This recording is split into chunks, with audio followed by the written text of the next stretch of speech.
Hello to my future employer. Hello, ma'am and sir. Have a nice day. My name is Janice Abukay Ramilo. I came from Gutalak, Samudin Norte, Philippines. I am 40 years old.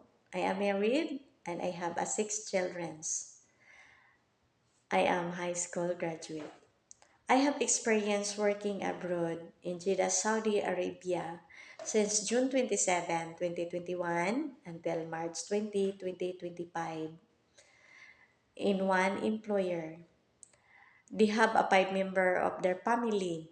My main duty is to take care of their 3 children, aged 15 years old, 10 years old, and 3 years old. I prepare their food, I prepare their clothes, I bring the children to their school, and also I bring to their school activities. And also, I'm cleaning the house, ironing, washing the clothes, and prepare the food for all their member of their family.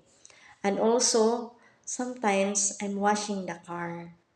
I'm happy to serve their family for almost 4 years.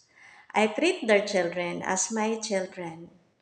Ma'am and sir, if you hired me, I promise I treat your children as my children. I do my best.